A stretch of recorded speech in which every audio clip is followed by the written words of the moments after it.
There comes a point in life when enough is enough, when one more rent hike, one more power cut, one more landlord shouting about terms and conditions will make you question everything. That's where Ethan was. A barber, a simple guy with golden hands, and one dream: to give the cleanest fade known to mankind, and maybe eat in peace. He lived in a noisy, overcrowded city, one of those places where rent rises faster than your blood pressure. He couldn't breathe, mentally or financially. So one day, Ethan did the only logical thing. He opened a tiny barbershop.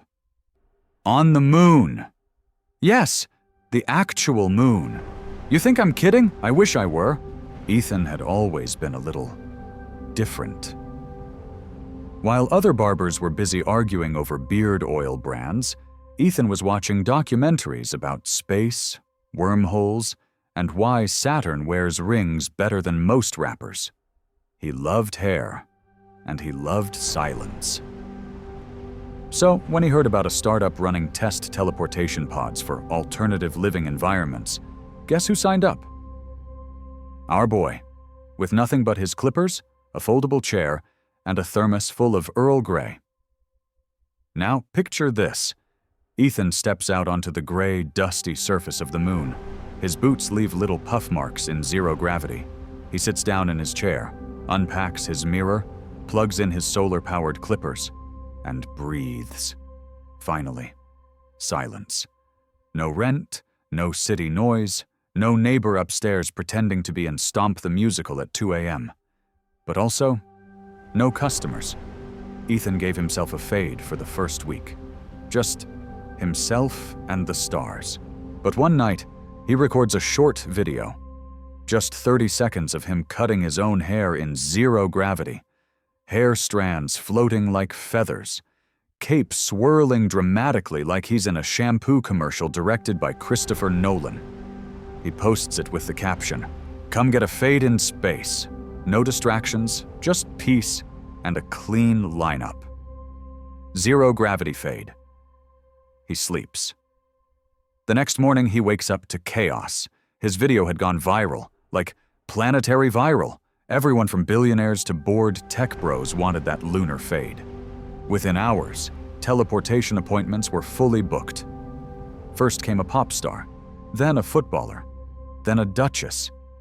They floated in, took their seats, and left with haircuts that could start revolutions. The Moon Barbershop became an international sensation. People started calling it the quietest salon on Earth. That's not on Earth. Even therapists started recommending it. "Go see Ethan," they'd say.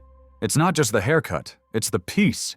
A journalist asked him, "Weren't you afraid of failing, of being alone?"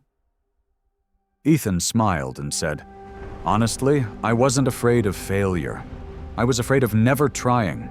People told me I was mad, but I'd rather be peacefully mad on the moon than stressed and sane in the city." And that's the thing. Sometimes the life you want won't be found where everyone else is looking. Your peace might be 238,000 miles away from what makes sense to others. People may not understand your dream. They'll call you unrealistic, dramatic, delusional, until you make it work. Then suddenly they're queuing up at your little moon shop, asking for appointments. Ethan didn't just give haircuts. He gave people what they didn't even know they needed. A moment, a breath, a bit of magic. So wherever you are, if you're sitting on an idea that makes people squint and say, "Wait, what?" maybe you're on the right path, because bold moves look foolish until they don't. Just ask Ethan. Or better yet, book your moon fade before the waiting list hits next century. Great stories like this? Hit subscribe, because we're only getting started. The next episode will be a whole different vibe. Don't miss it. Yeah, real story. Stay curious, stay kind, and remember, sometimes the dream really is out of this world.